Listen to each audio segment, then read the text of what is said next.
Ito po sa mga pangalawang hardware na palagi kong pinupuntahan.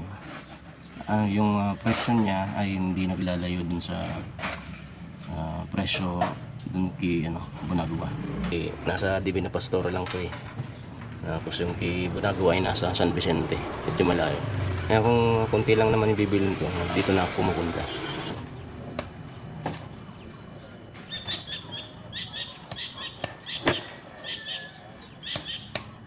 It's 11th day of pagpapatrabaho dyan sa harap ng bahay. At ayan, kung mapapansin niyo mga kagwering, naka ko polo shirt na yung pang pang intern ko. May nakalagay pakita natin sa mga kagwering. Yan, makikita.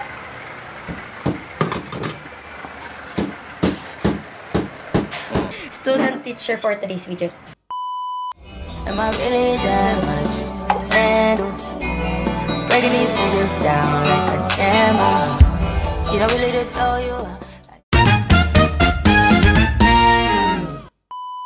Ayan mga Gwenny, at magandang araw. Ito na po yung pang 11 araw na patrabaho ni Gwen sa bawang project niya sa harap ng bahay. At ako ngayon pupunta dun sa hardware kasi kinulang na ng mga pako at panibagong order na naman ang pako ang bibilin ko. Saka yung pala 16mm hindi pa nakukumpleto, kaya bukas na lang yung pang kumpleto kasi bali 48 pieces yun, naka 40 pa lang ako at may 8 pa. At kailangan na yun dun sa sa biga. Bukas puporma na sila dun sa para sa biga, kasi ngayong araw ay bubuhusan na nila yung natitira pang 4 na poste. Nagbaklas na sila kanina nung 4 at ilinilipat na nila dun sa 4 na poste sa harap. Kaya kinabukasan baklas ulit sila, yun ang gagawin, yung biga. At kailangan yung bakal na yun para makumpleto yung bilang ng bakal na gagamitin. Ayan po, pupunta muna po ako dun sa hardware at bibili ng pako kasi tinuulang na ng pako eh, puro na nagamit. Yan po, mamaya ulit. A few moments later. Ayan po mga kagani, at dito po sa mga pangalawang hardware na palagi kong pinupuntahan. Yung presyo niya ay hindi naglalayo dun sa presyo dun kay Bunagua. Ang pangalan ng hardware nito ay NP Gonzales. Ito po, mas malapit to kaysa dun sa kay Bunagua kasi nasa Divina Pastora lang to eh. Tapos yung kay Bunagua ay nasa San Vicente, medyo malayo. Kaya kung konti lang naman yung bibilin ko, dito na ako pumupunta kasi halos para silang naman yung presyo nila ng mga materyales. Yan po. Yan na mga Gwen, dumating na pa ako dito sa harap ng bahay ni Gwen, sa boulevard. At yung nilili kong pako 4, 7 kilo at saka yung 3 kilo. Kailangan ko nila yan sa yun ay puporma na sila dun pinaklas nila, inilipat na dito sa yan po, busy na silang lahat.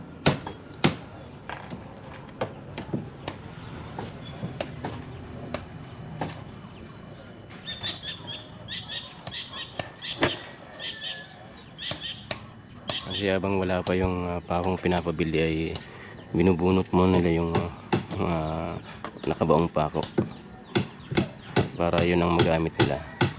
At yun din ang nakakaatraso sa kanila, kaya nagpabili ulit ng pako para mapabilis yung trabaho. Kasi pag ganyan pa sila, yung baloktod itutuwid nila yung pako at yan, bubunutin pa nila. Pero kung may bagong pako, lang, diretso lang trabaho.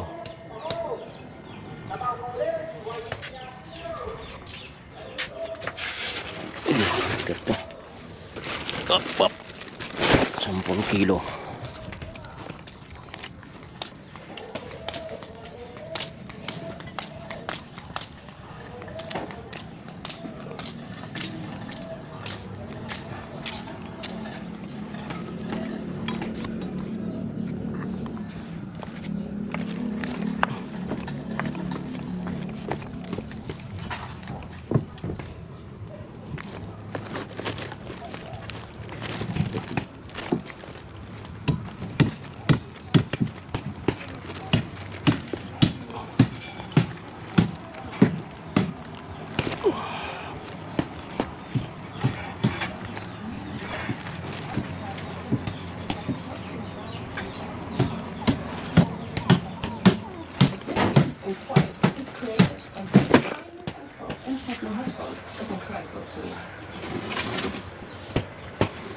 Kinis naman ako.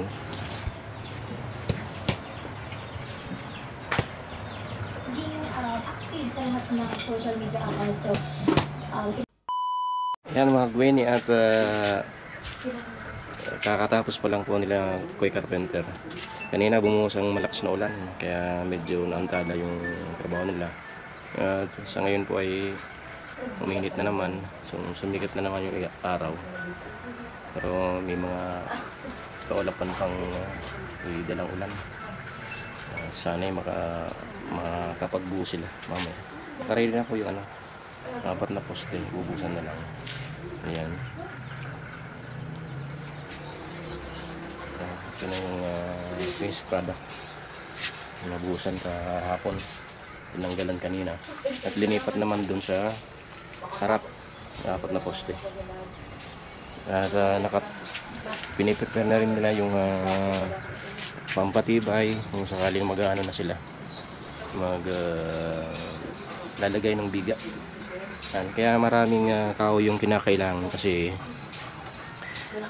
lalatag, tapos yung mga tukod dapat matibay daw, kasi para hindi bumagsak yung slab kung sakaling mag-ano na lalatag. Siguro maya dito na rin sila. Yan po muna yung update mga Gwenny dito sa kalahating araw, sa pang-11 araw na trabaho dito sa bagong project ni Gwen sa harap ng bahay niya. A few moments later. So, what's up mga kagani? It's me again, your one and only the Kalabani. So, for today's video mga kagani, it's 11th day of papatrabaho dyan sa harap ng bahay. At, ayan, kung mapapansin niyo mga kagani, naka polo shirt na, yung pang intern ko. May nakalagay, pakita natin sa mga kagani. Yan. Nakikita.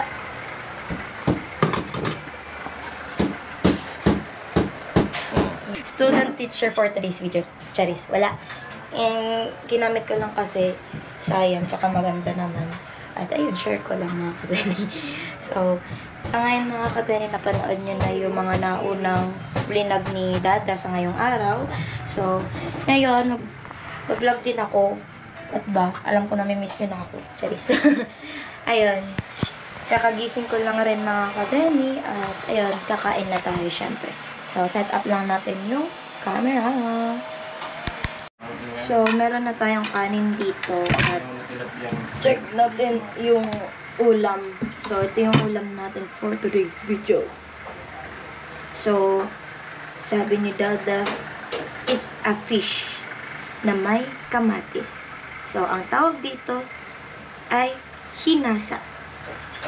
Alam nila sa Tagalog? Hindi ko alam yung Tagalog niya. Basta ito yung tawag dito sa bato. Sinasa. Ang ulam natin for today's video, sinasa. Ay, may may sibuyas. Ayun, may sibuyas pala. May sibuyas, kamatis. At syempre, kung gusto nyo yung maanghang, lalagay tayo ng sili. Tapos asin para malasa. Templado na to. Okay, let's eat. We're gonna eat this. Yeah. Minsan nga ang ulam namin, noodles. Noodles, okay na kami dun. Sarap.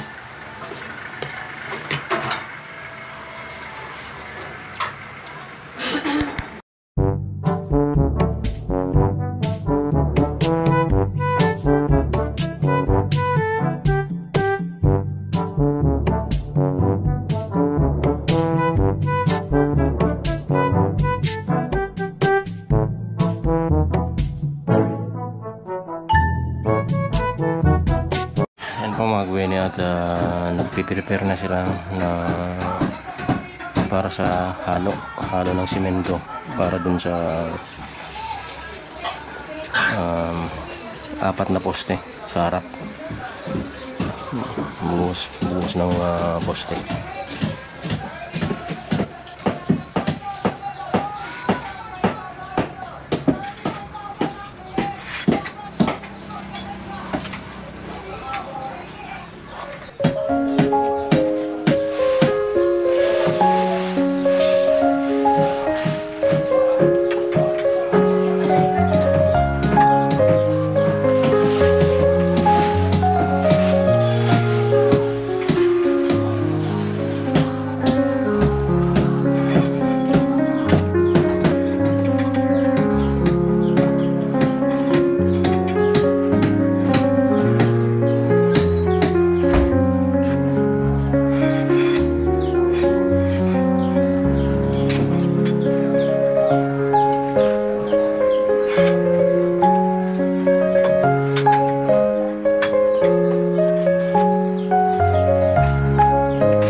Cookie. Ay, ano? Almond. Ako kayo Model, model ka si Cookie. Ba't mo na? Ganyan eh. Sushi! Sama mo si Sushi. Ito nga na yung ano, makuha. Kuno mo na. Mataba na si Cookie. Kuno mo na. Aruro ka din mo na yung mag-school. Magulo? Muna. Hi, Cookie. Hello. Yeah. Wow. Si Sushi man, kaso lang Sushi nangringgaw man, kaya ni kasama Sushi. si Sushi. Tanggalin na si Cookie. Sa Sushi naman. Si Sushi kayo lang ringgaw. Sige raw.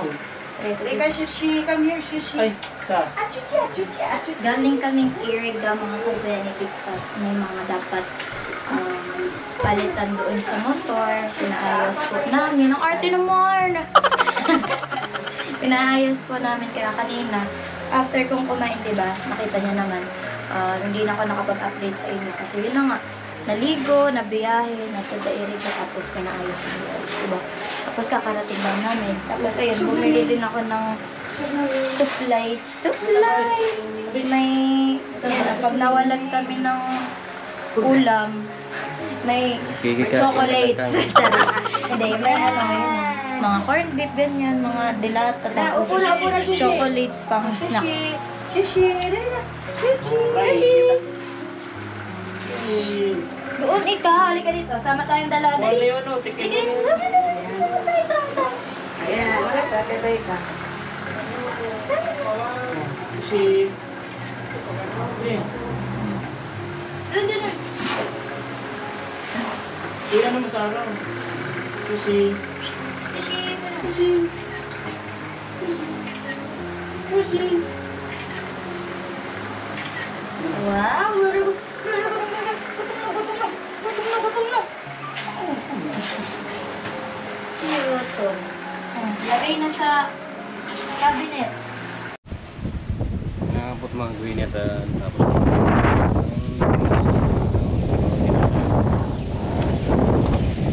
check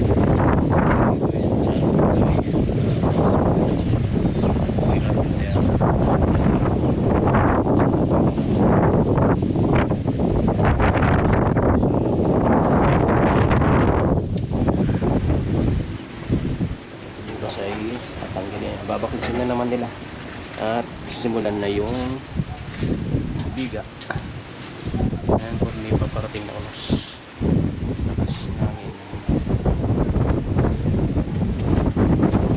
siya ang mga dahon ayan.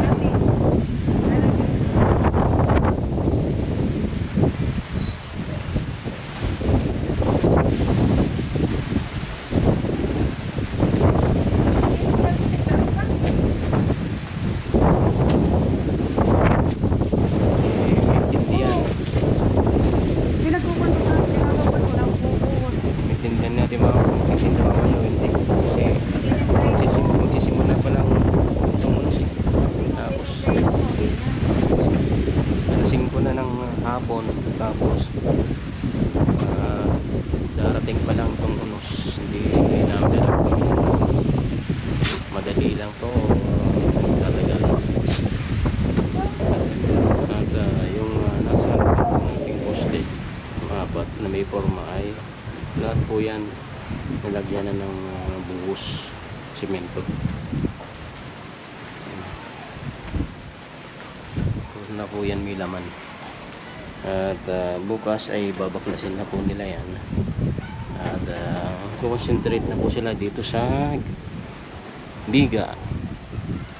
Yan.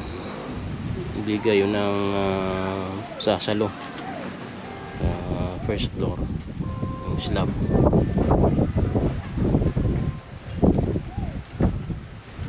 Siguro pagkatapos ng biga, forma kaagad. Tapos buhos na.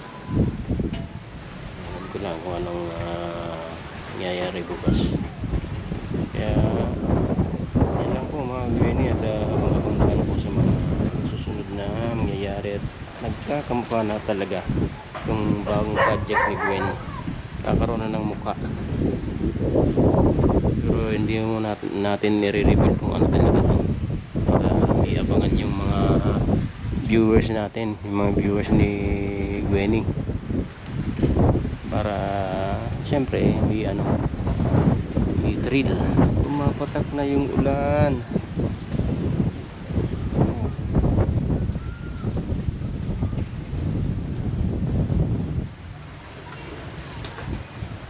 Yan sila Gwen, may pinuntan ulit. Kaya karating pa lang.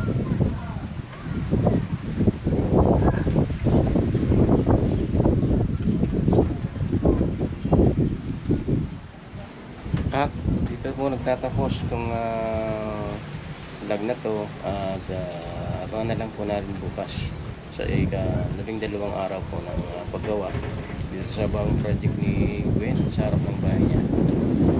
Maraming salamat po sa mga viewers, at sana ay patuloy niyo pong supportahan ng channel na to, channel ni Gwen, para mas masaya po.